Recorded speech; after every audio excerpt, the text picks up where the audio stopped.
Hi, good evening, everyone. Thank you for your patience. My name is Sherry Serene, and I am the Reach Project Finance Officer, and I'll be your moderator for this evening. It is my pleasure to welcome you to the second session of the Reproductive Education and Adolescent Community Health Reach Project webinar series. Before we begin, please allow me to share a few housekeeping reminders. This session is being recorded. You may submit your questions at any time using the Q&A or chat feature. We will address as many questions as the time permits. Kindly keep your microphones muted unless you are invited to speak. We also encourage you to participate actively in any polls, discussions, or activities facilitated during this session. To those who participated in our first webinar on Tuesday, thank you for returning and continuing this important journey with us.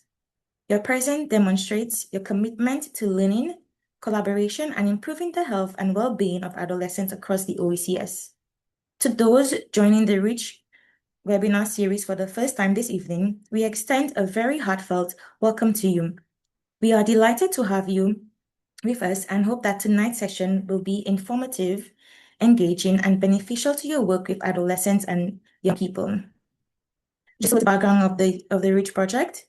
Reach Project is a regional initiative aimed at strengthening adolescent health by promoting meaningful youth engagement, improving access to quality adolescent-friendly health services, and ensuring that young people have a voice in shaping the programs and policies that affect their lives. The project is being implemented in Grenada, St. Lucia, Dominica, and the St. Vincent and the Grenadines. For this webinar series, we are creating a space to learn, exchange experiences, and explore practical evidence-based approaches that can contribute to healthier and more supportive environments for adolescents throughout the region. It's now my pleasure to introduce our facilitator for this evening, Mrs. Maxine Blake-Hilton, Program Manager at the Caribbean Technical Assistance and Education Center for Health, CTEC, in Jamaica. Mrs. Blake-Hilton is a licensed counseling and consulting psychologist, certified grief and trauma therapist, and play therapist with more than 20 years of experience in public health. Her extensive regional experience and passion for promoting holistic well-being of adolescents and communities make her exceptionally well-placed to guide this evening discussion. Please join me in giving Mrs. Maxine Blake-Hilton another very warm, rich welcome. You can just welcome her by reacting with the applause, and thank you. Thank Somebody you, has a question. Sharisha. Thank you. Somebody will have a raised hand. So let me go Was ahead that a and share. question or? Okay. Thank you, everyone.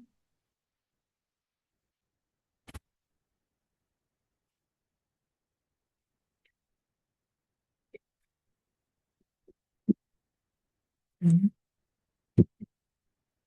All right. Good afternoon again. Thanks for joining. And here we are again talking about understanding the teen brain. All right. So last presentation, we look at how the teen brain work. I'm hoping other persons are on it on the call now that they were here 2 days ago. It seems so long, I said last week. All right. So we focus on adolescent brain, how it develop. So in part 2 now, we're going to talk about understanding how the application. We'll explore how brain development affects decision making. We'll explore ways of communicating effectively with the adolescent. We'll also look at some tips and some mental health, what we'll call it now, ideas, practices to help us to deal with ourselves as adults and also to help the adolescent navigate their journey. All right.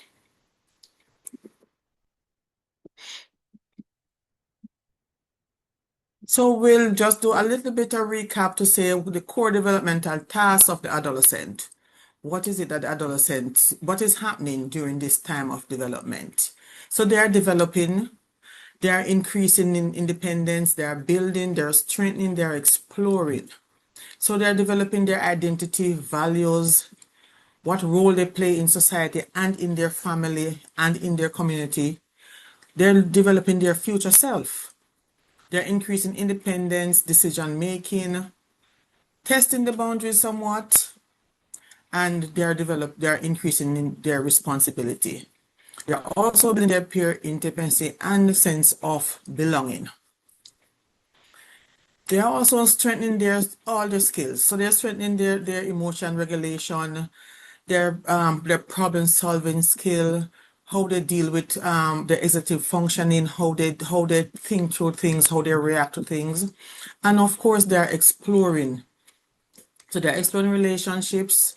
They're exploring, trying to find their own moral compass, and of course try to do it in an age appropriate or values based approach.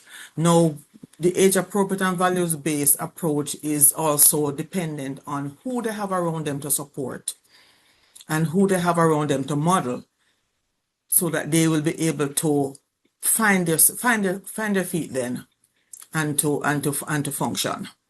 All right. So what this means in daily life. So they're trying there to develop and to increase and to build and to strengthen and to explore. But what are we seeing in real life? In real life, we are seeing stronger emotions and reward seeking. So they are seeking some, their emotions are strong and they are seeking rewards. And remember, if you remember from our last discussion, the adolescent talk about the here and now. So they want to feel good within this moment at this time. You will see inconsistent impulse control, especially when the adolescent is under stress. Their peers will have greater influence on them. So I know, like, as parents, as adults, we would want we would want ourselves to be the go-to for our adolescents, but unfortunately it's not so. At this stage of their development, their peers have greater influence over what they do, over what they say, just over their general well-being. All right. But there's also capacity for growth with support and guidance. And we'll look a little bit into that kind of support and guidance as we move along. All right. All right. So We so will we're now gonna have have a a short. Oh, we'll see. oh, Go ahead, Maxine. go ahead, Sorry. Sharisha. Sorry. We So would we're just gonna have. have a brief poll here. And I gave you a little sneak peek a while ago, so I hope persons did not look fast. So we're gonna look at this poll here, look at these questions. We have three questions. Well, not three questions, one question and three responses, right? Oh, and the question is, why do you think adolescents take risk? And you can have more than one answer. So the first response is what brain wired to explore and learn from experience. Rewards feel more intense, consequences feel distant. And the third response would be teens are rebellious. So why do you think adolescents take risk? It could be your response could be one or it could be multiple.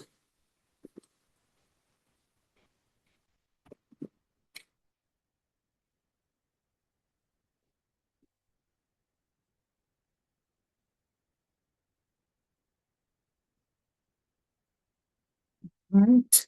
Response is looking good so far.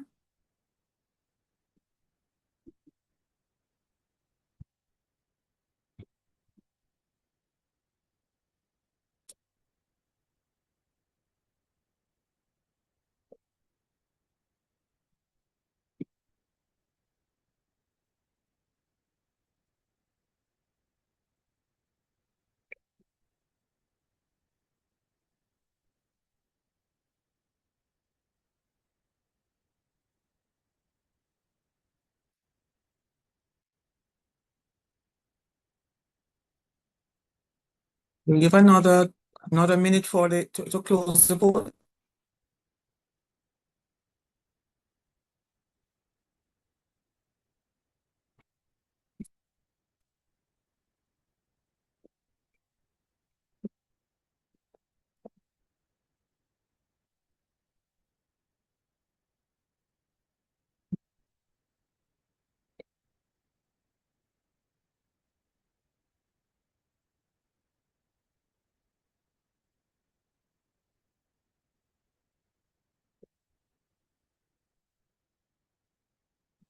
Hi, Maxine. Mhm.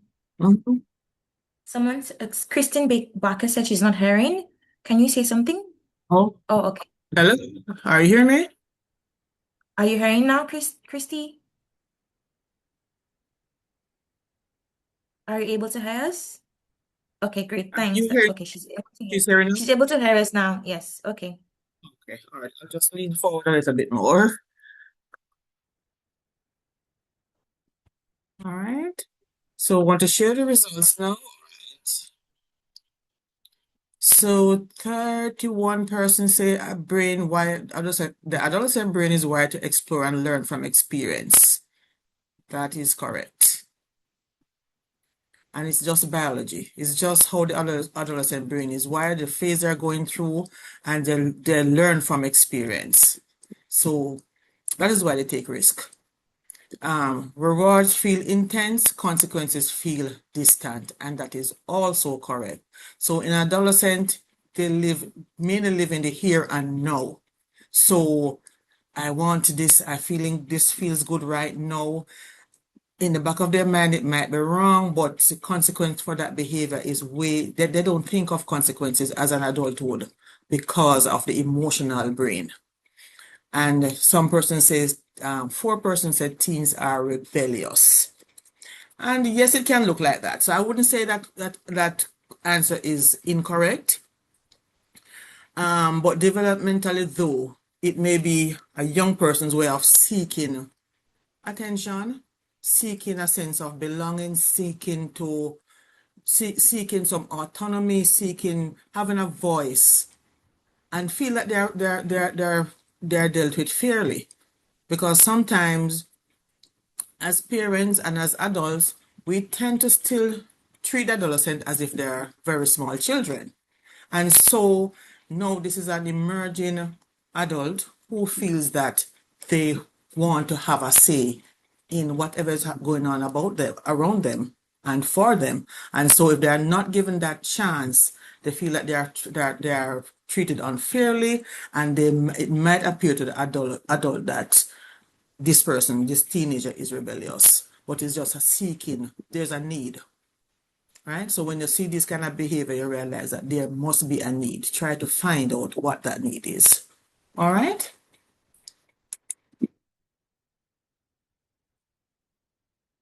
So we move on and then, okay, sorry.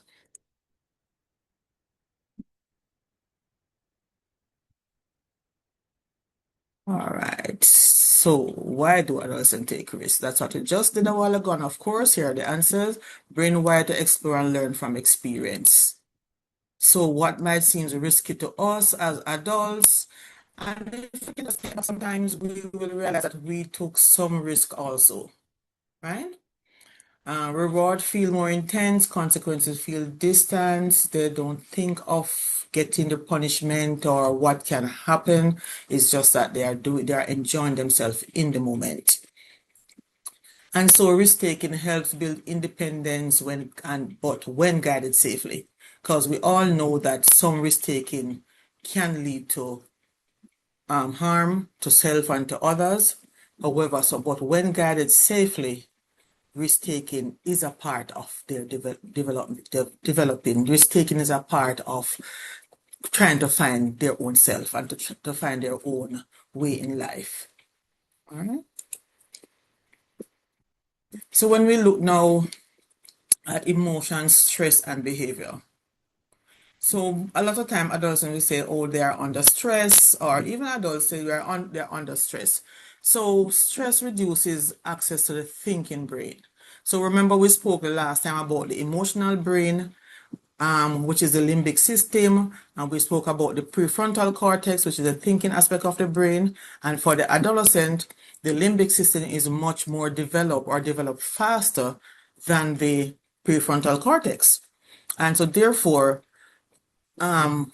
imagine now an emotional brain and under stress. The thinking part of the brain is gonna be offline, and so they will react to stress. So behavior that appears rude, oppositional, or withdrawal may actually be the result of emotional overload because of the limbic system overworking. So I say strong emotions look like defiance or shutdown. And so co-regulation from adults help restore control.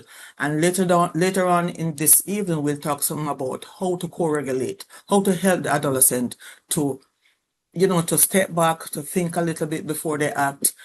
And so we enable ourselves to help them. All right. So some persons might ask, why do adolescents sleep so much? And I'm sure a lot of adults on the meeting here will say, yes, the adolescents really sleep much.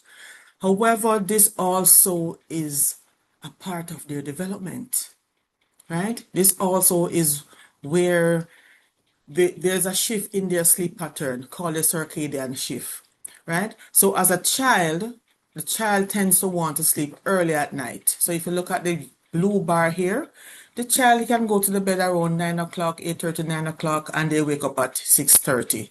But because of this shift, what happened is that the adolescent feel like they want to sleep much later. And so they'll be up until sometime wee hours, but average say they're up until 11 o'clock. If they're up until 11 o'clock, then they're going to sleep later. And so having now to go into bed late, then getting up on a routine to go to school and all that, then of course they're going to be sleep deprived. And some will suffer from chronic sleep deprivation. And that will affect their mood, their attention, and impulse control. So sometimes when you say adolescent as quote unquote acting up, what we can find out, are they sleeping well? Are they getting enough rest? What is their sleep hygiene?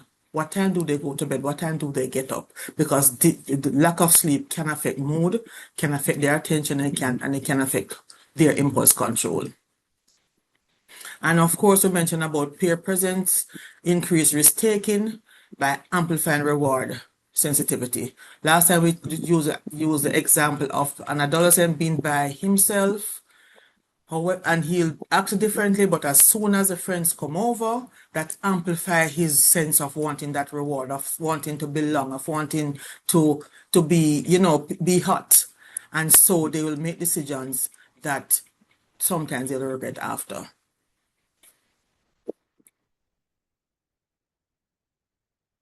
And put that into they'll know you're gonna throw the social media into the whole pot, and you realize that there can be challenge, right?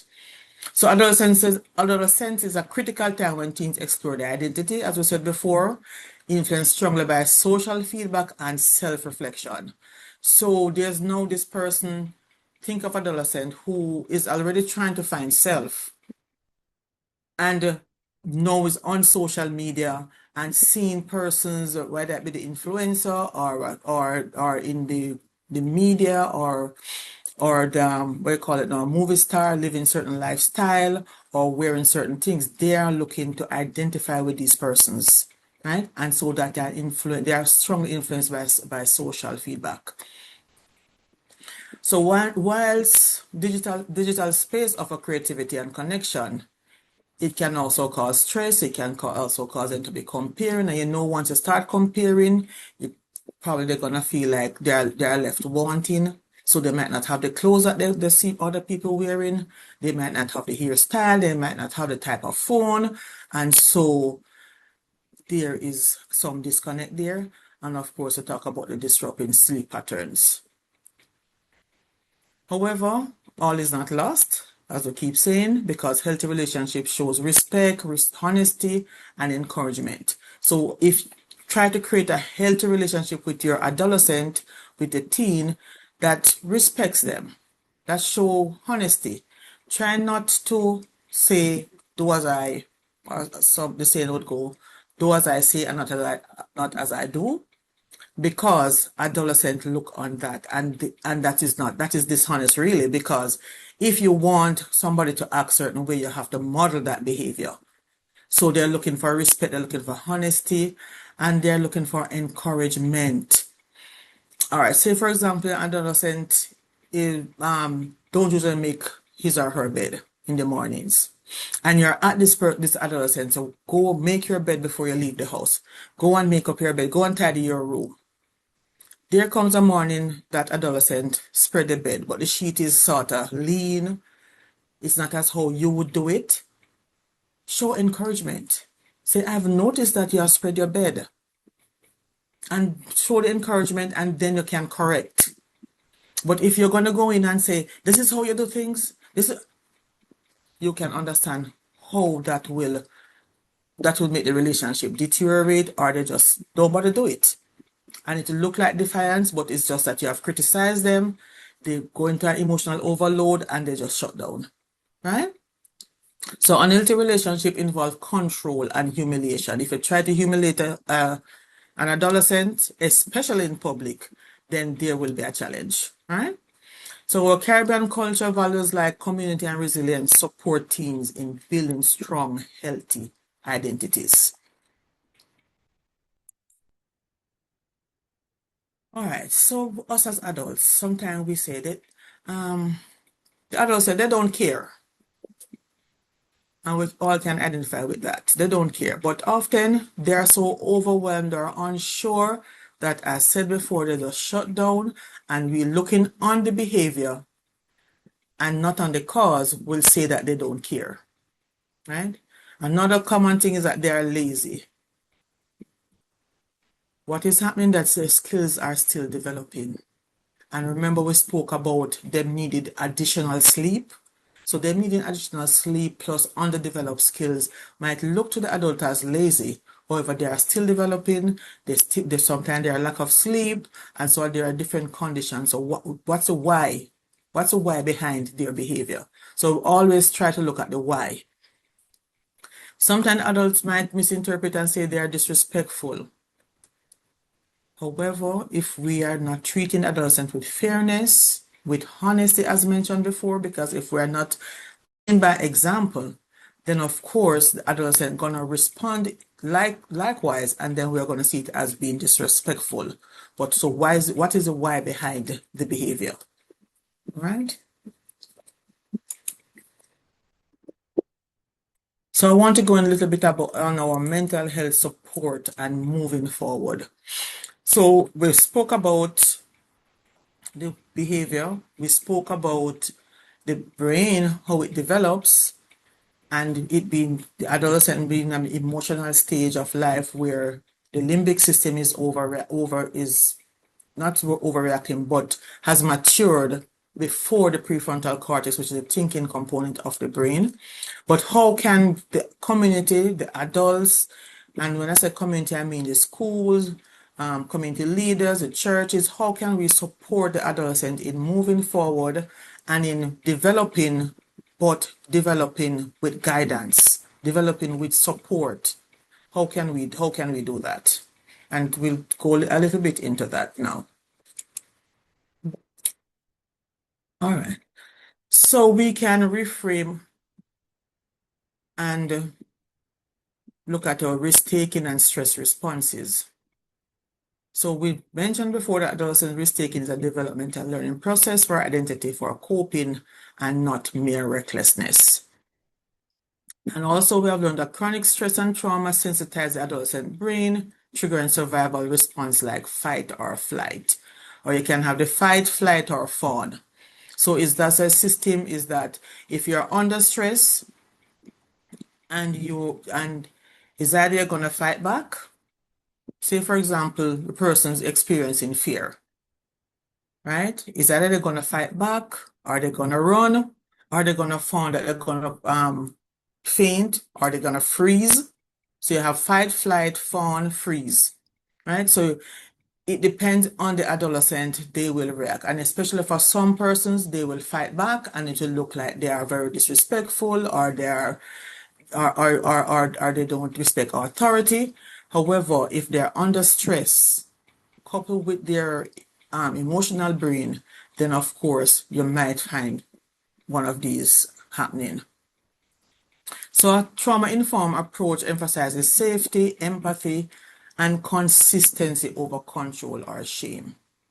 So if you lay a ground rule and that ground rule is broken as an adult, try to be consistent in how you deal with it. It can't be, you can't seesaw about rules or about um, uh, um, correcting the individual, because that will just be inconsistent and they will not respect that, right? Or adhere to what you're saying, because they themselves will be confused, because this minute is okay, next minute it's not. So try to be consistent and try not to control or shame the adolescent. It's best to deal with the thing on a one-on-one basis. If something happened, pull the person aside rather than in the public, just, trying to correct the adolescent. So reframing risk and stress response fosters resilience. So how we reframe, how we look at things, how we instead of saying that they're just careless or reckless, just think of it that they are taking a risk because they are growing, they are developing, they are trying to find themselves.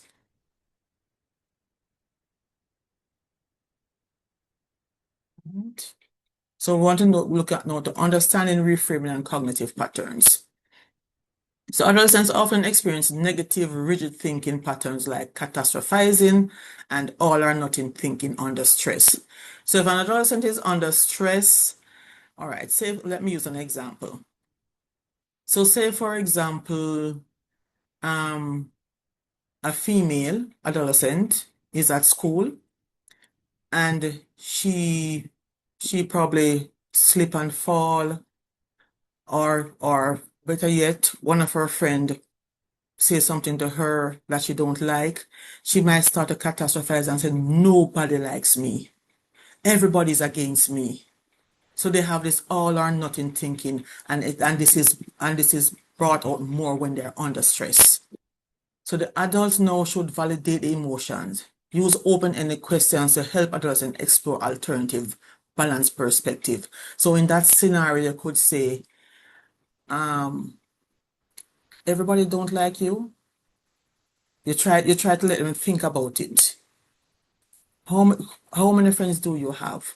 What is the situation? What's going on? And so they're able to step back a little bit and think that, oh yes, I probably only had a challenge with one girl. It's not everybody. And so you help them to pull apart the conversation and help them to put things in context instead of having that all or nothing kind of reasoning. And so reframing builds cognitive flexibility. So you allow them now to look at things differently. And it also brings about some emotional regulation and problem solving, and which is essential for mental health and resilience. So youth reasoning with them and pointing out that not everybody, I like you. Why do you think everybody don't like you? And point out how many persons like them, point out what they are doing and how they can be beneficial to other persons. That will help them to build mental health resilience. So reframing then is a practical skill that helps adolescents understand how thoughts shape emotions and behavior.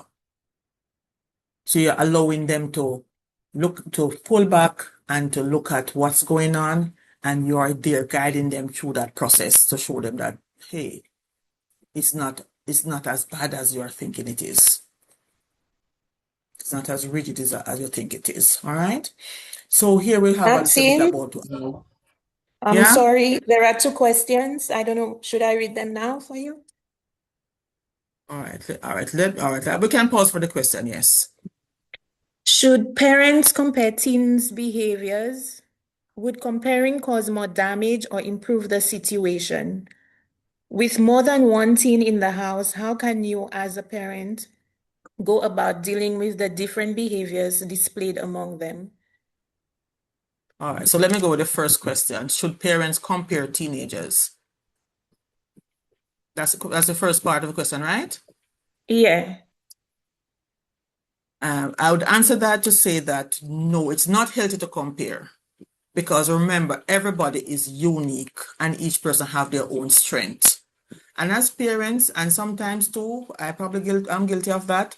However, it's best to to highlight that individual strength and not comparing them with each other, because you ever hear the saying seven children, seven different mind, right? So each person is unique, each have their own strength, each have their own growing edges. And so when you compare somebody who has probably what you're comparing them with probably is their weaker area, and you're not highlighting their strength, but you're highlighting the weakness. And then their weakness might be the other child's strength. And so therefore you're doing an unfair comparison, which they will feel now that, okay, you prefer that child more than me, and then you're setting up to think for sibling rivalry. Because now you're saying, oh, mommy and daddy prefer my brother or my sister more than me, or I can't do, or they can internalize things and say, oh, I can't do anything right. So it's best to treat each person individually, and I know it's hard. However, it would be good if you can set aside some time for each individual, having their time to sit down and talk with them. All right. And the second part of the question, Charisha? With more than one teen in the house, how Absolutely. can you as a parent go about dealing with the different behaviors displayed among them? Yeah, and that's a challenge for parents. However, it is doable, especially if you have more than one adult in the home, because what you can do, you can have, as I mentioned before, you can have a me time for each child.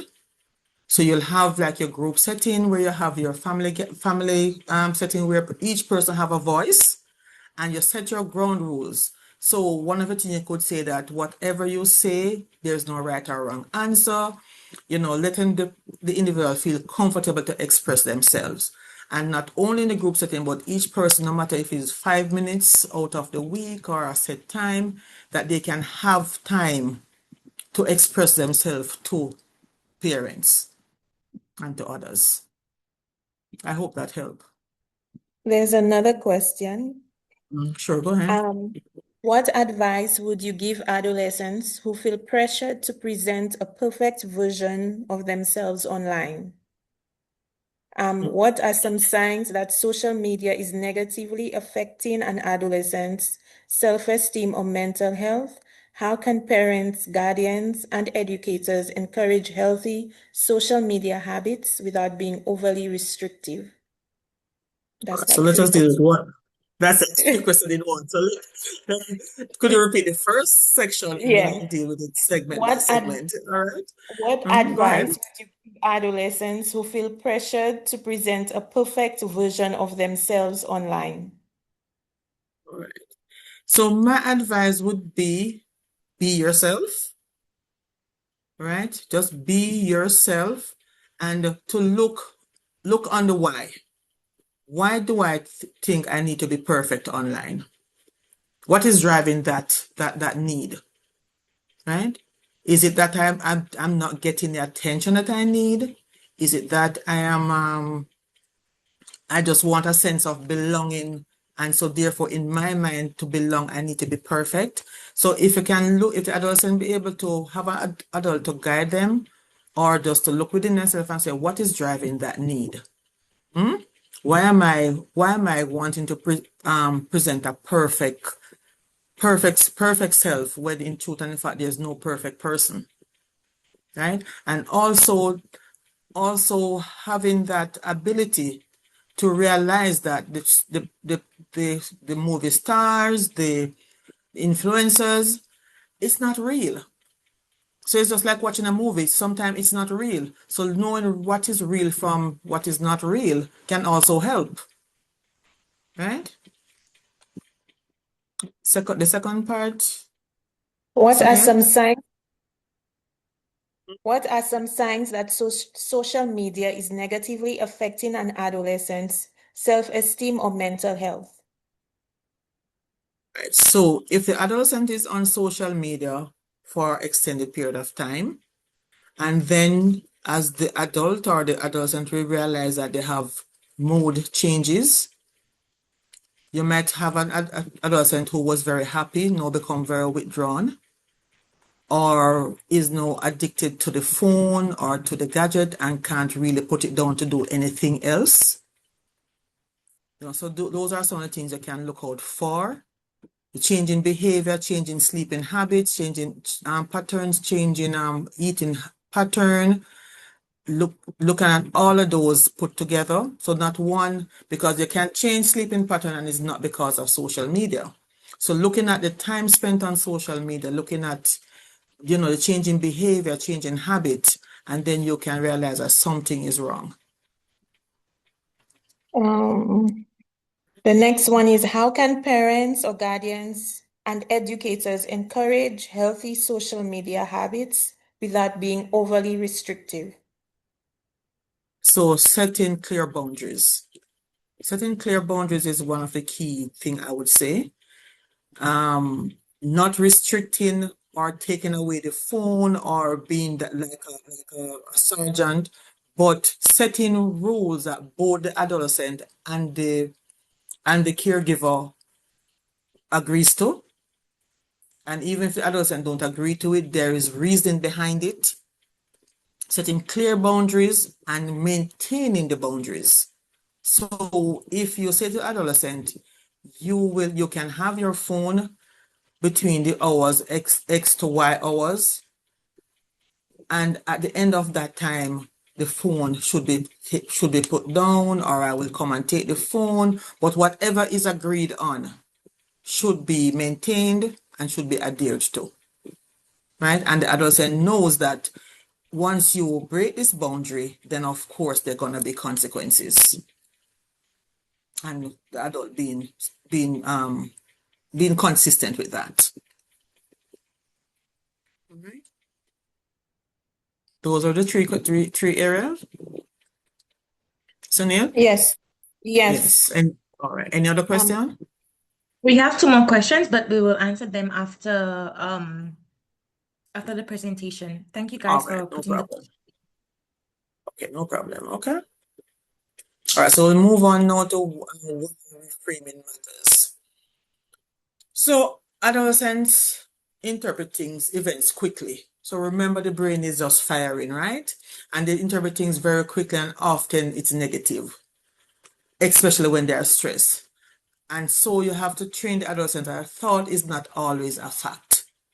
If you look at the triangle to my right, you will see thoughts, feelings, behavior. And this is based on CBT model, cognitive behavior therapy, wherein if you, give an example, if you're thinking that I am not, let me say, think of an example. I am not beautiful then, right? And you have that thought, and that thought don't become so overwhelming that thought will now affect how you feel. And if you imagine you're feeling that you're not beautiful, then you're gonna feel, of course, you're gonna feel that you're not beautiful. You're gonna feel that you're not wanted. You're gonna feel like you should stay by yourself, right? And so that feeling now gonna drive that behavior, and that behavior you're sort of becoming, staying by yourself, not making any friends, not eating, or so it's so, and the behavior now, because you're in that kind of mode, the feelings and behavior, it also continue to drive the thought. So it keep going around and around. So the thoughts affect your feeling, the feeling affects your behavior, right? So as the adult, if you can now get that adolescent to voice their thought, then of course you can restructure their thinking process. And so once you restructure the thinking process, it will definitely affect the mood and the behavior, right? So reframing builds a flexible thinking and hope. So it's not a catastrophe, it's not a all or nothing thinking, or is that, oh, I failed one exam, I am a failure. No, you failed one exam, but in the past you had passed the other exams, right? You failed that exam, and I'm sorry about that, but you're not a failure. And this is how you sort of restructure the thinking process And of course, it will affect how the person feel about themselves, and the behavior will also change. But so reframing does not mean that you ignore the problem or you force positivity. No, it is putting things in context, helping the person to examine their thought process and to come up with a balance and fair judgment of what took place. And of course, if you do that, it will reduce emotional distress.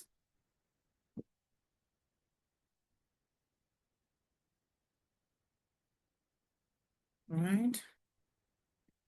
So we're looking at reframing the adolescent behavior. So you have a behavior, and the adult will see just the behavior. So, but what really happened? Hmm? What's the back end? What's happening behind the scene then? And what supportive response can the adult gives? And so I'll go into this one first. Right. So we're gonna do a little exercise now, and I'll go back to the other slides. So instead of saying a person is aggressive, or I can do an example first to say how we can handle this. So instead of saying the adolescent is aggressive, or say this again, say it's a female. Let me give an example before we go into this one. It says it's a girl, and she is. I can't think of an example, a good example here. Say she is angry, right? What is the need? Consider what she may need. What is it that she may need? Or so not angry. So she is rude. What is the need that she might have? I think she may be feeling unheard.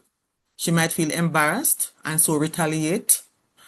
Or she might just feel defensive because you back her into a corner, right? What You is the would like need to share, there? if you'd like to share your answer, raise your hand and your mic can be unmuted. Yeah. If you guys would Yes. like at this point. We have Yeah. two So answers in the chat.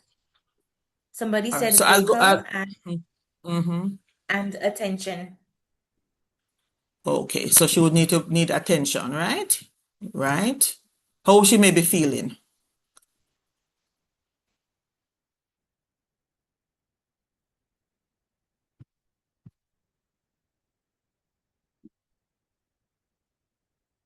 She might feel that she's unheard. And what could be a supportive response? Bergria said hurt and Shakira said sad. Yeah. So what could be a supportive response now?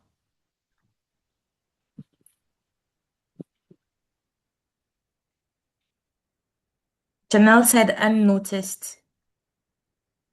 No, I guess Yeah. that was for the second one. Yeah. She said she noticed. You're noticed. That's what I'm hearing. No, sorry. That was for the second part. Glenthea Okay. said lend a listening ear. Andrea All said right. there may be something going on with her that she's afraid to speak about and does not know how to express herself. Exactly. So you can acknowledge the feeling. So I can hear that you're upset. I can hear that you're upset. Let's pause and talk. Yeah. Sonia also Yeah. said listen to understand and not respond. Thank you. All right, so let's go to the exercise on the screen now. So an adolescent, no, this is a male, he's aggressive. You think that instead of saying he's so active, consider what the young person, what he might need.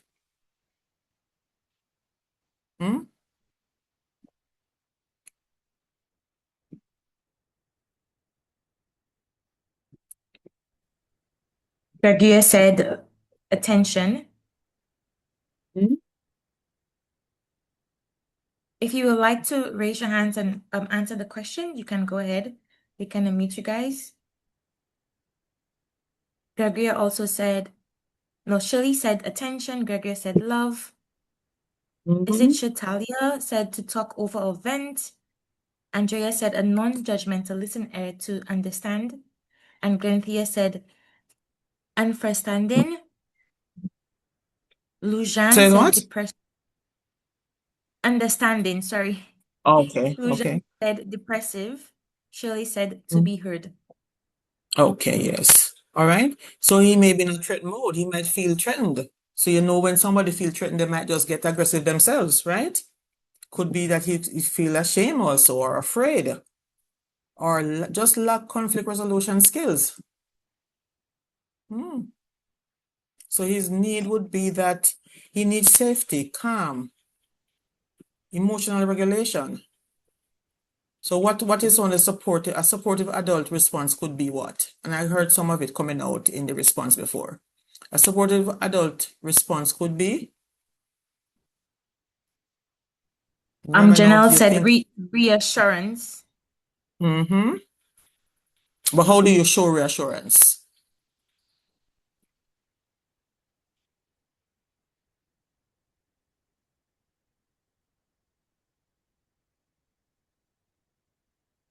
Shatalia said acceptance. So let's you could say, breathe. You know, Actively breathe. listen. Let's figure out what's happening here. You know, but Actively so a listen. I am supportive, here for you. Love. Mhm. Let them know you are Yes, there for them and you listen to them.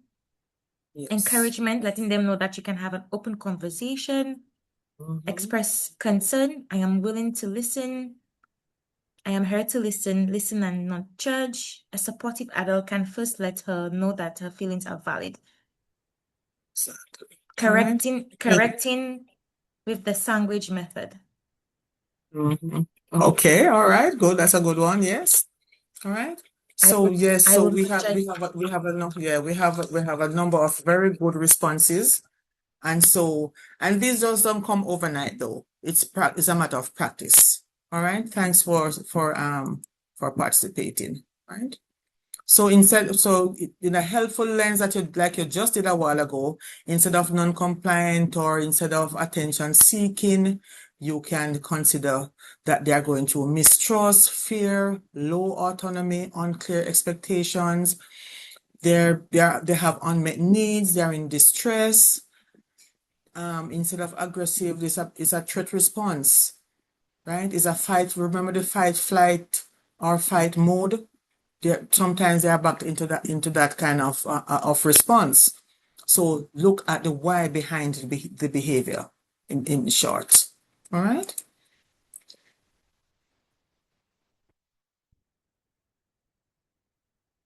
All right. So now we're going to look at the decision making under pressure and the pause tool.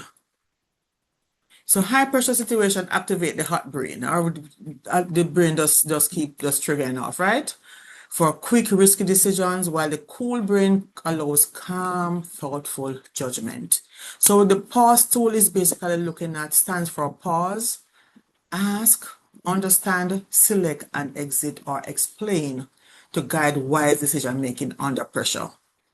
So the teen can practice pause. The adult can also practice pause because sometimes adults tend to react too without pause. So pause is to stop a little bit, ask what's going on, try to understand what's going on, select the response that you'd want to have, or the communication style that you'd want to, or what you'd want to say, and add exit or explain, right?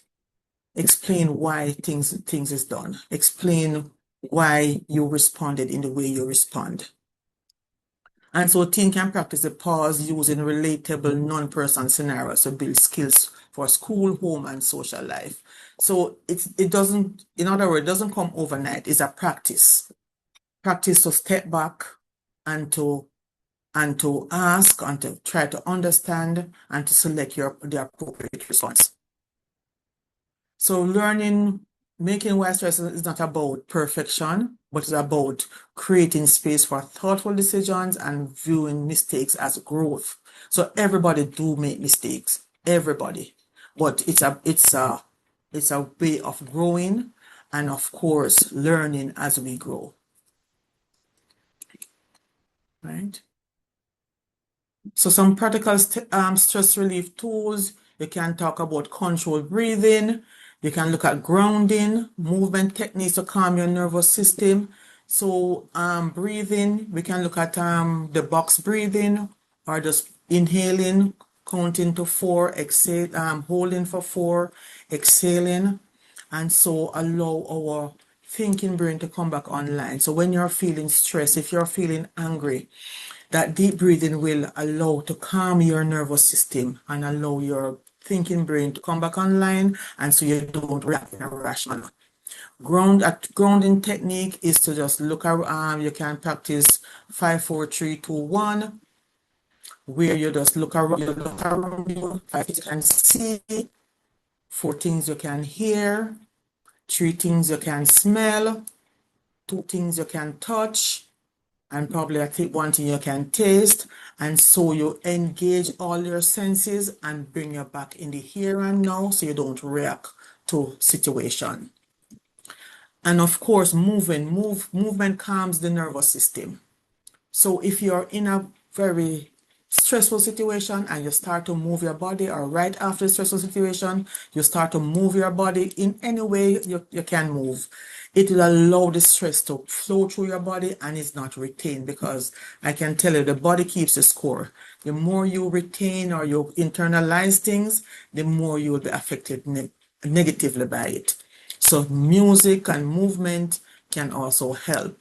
I also tell persons to do like, the rag doll. Think of a rag doll. There's no bone in the rag doll. So when you move yourself, move your shoulder, start from your head, going right down in your hands, in your abdomen, your hips, to the legs. And when you're finished, you're supposed to feel like there's no bone. You're just like a rag doll. And you will move that tension out of your system. Also, it's important to seek help early. It's not a sign of weakness, it's a sign of strength to seek help. So her early help seeking is critical when emotional distress interferes with daily life, right? Promoting healthier coping. So seek help, and both caregivers can seek help, because if you have an adolescent who you're not sure how to deal with, you're not sure if you're responding in the correct way, seek help. And the adolescent also can seek help in order to gain skills. And also try to reduce stigma around mental health. Right? Use data to normalize mental health challenges. So mental health is a reality. A number of persons are affected by mental health. So a person going through a mental crisis is not alone, right? So seek and encourage help, and also help to reduce stigma. And of course, try to build a support system around your teenager, around yourself, because you as a parent, can't do it alone. You need a village, you need a community. And the community could be your church, it could be your school, it could be your area, the persons within your community that you live in. So have a community to encourage and to identify safe space and trusted adults where the individuals can get mental health support.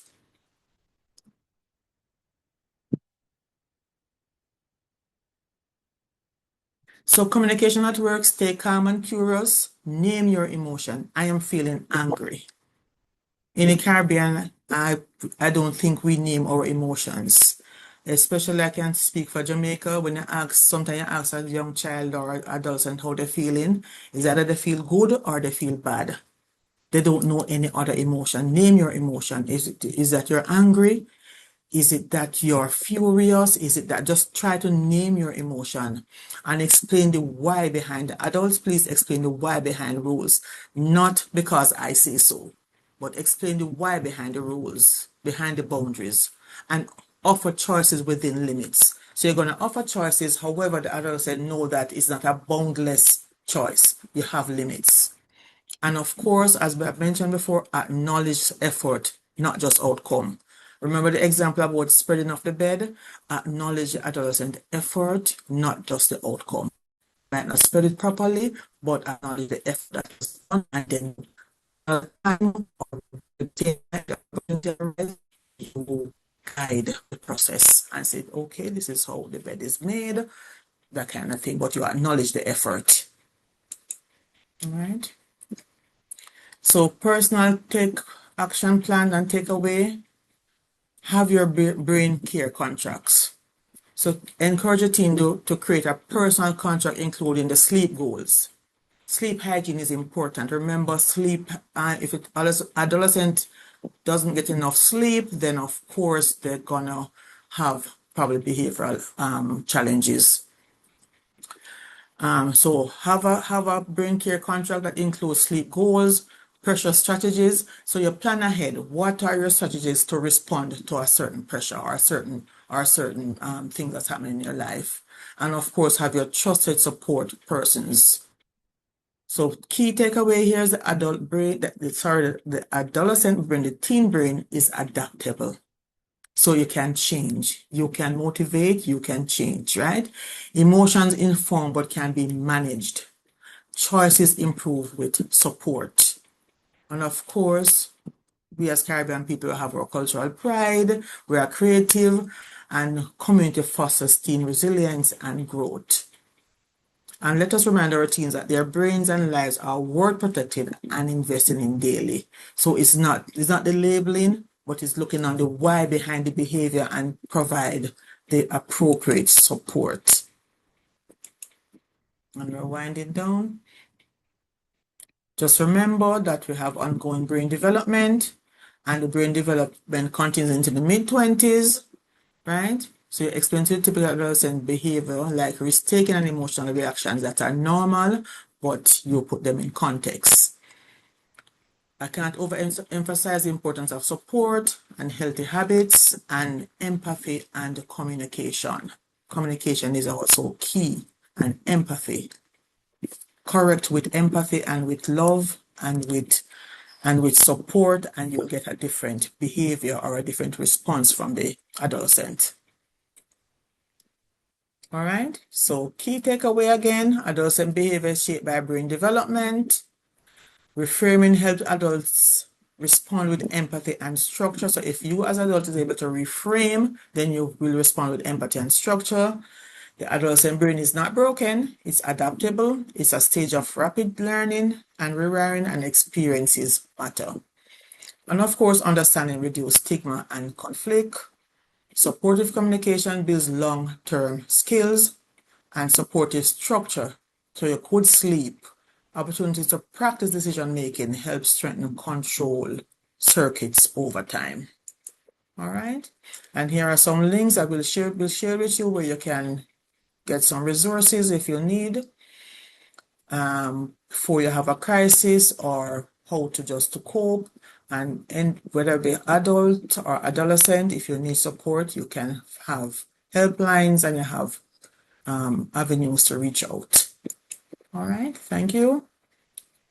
So remember now, learn the brain, notice the pattern, practice the skill, and build support. Thank you. Over to you, Sharisha. Thank you, Maxine. I hope you guys had a very insightful learning experience. As we bring the session to a close, we'd like to extend appreciation to our facilitator, Mrs. Maxine Blake Hilton, for once again sharing her expertise, experience, and valuable insights with us. If you agree with me, you can just react with a clap in the reaction. Now, I think now we will take some questions from the chat before we actually do the final close. Yes, we have 2 questions. Nazim Gay asks, how do you encourage parents to seek help early for their child when they start seeing change in behavior instead of trying to deal with the child or children behavior on their own?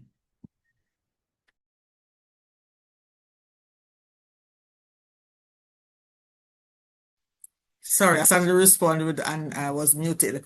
So to that question, you know your child more than anybody else, right? So you will notice a change in behavior. And once you notice a change in behavior, try to reach out. If you realize that you don't have the necessary skills, then of course try to reach out. And also it's all dependent on the child because you'll know your child, so you will know the child do I try to intervene first or to reach out for help first. So you will know how to balance or how to address the situation because you already have that background information. If a child is a person who normally listens to you, then of course you will have that one-on-one with the child. If a child is a person who would not generally don't listens to you, then of course it will be good to reach out for help early in the game so that you and also keep the child in the loop. Don't just take the child by surprise to say that, okay, I'm going to take you here, I'm going to take you to somebody. No, have that conversation to say, we realize we're having a challenge here. We want to address it before it gets out of hand. How do you feel about us? You know, so make it be a us thing. It's a decision that is also made with the child to get help. And so they will trust you and they will trust the person who you are taking them to. Thank you, Maxine. We have another Sure. question from Christy Barker. Her question is, how can parents guide their adolescent to be themselves and not be influenced by peer pressure? That's a hard one. Because if you notice that at that stage, they listen to their peer more than they listen to parents. They have now moved away from that childhood stage where the mother and the father is more important in their life to the adolescent stage where they listen to their peer. So you can't really prevent them from listening to their peer. What you can probably guide them is to choose peers, to know the peers then, to know who they're around. Because if they are around negative peers, they will be influenced negatively. And if they are around positive peers, they'll be influenced positively. So try to know your children's friends and to know who is their influence in them. But you really can't prevent them from being influenced by peers because that is a part of their development. I hope that helped.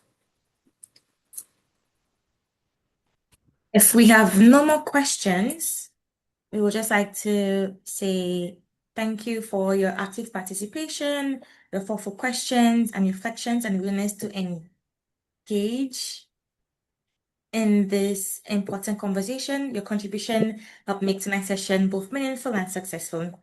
We will also be sending an email with the recording of part 1 and 2 in the few days coming, and also with the links of the resources. As the webinar series continues, we encourage you to remain engaged, share the information and lessons learned with your colleagues and networks, and join us for the upcoming session on July 28th. My colleague shared the link in the chat for you guys, where we will be discussing parenting communication. On behalf of the Reach Project team and our partners, thank you once again for spending your evening with us and for your continued commitment to improving adolescent health and well-being across the OECS. We wish you a wonderful evening. Please stay safe and look forward to welcoming you again to the next series, to the next session on the webinar series. Thank you so much.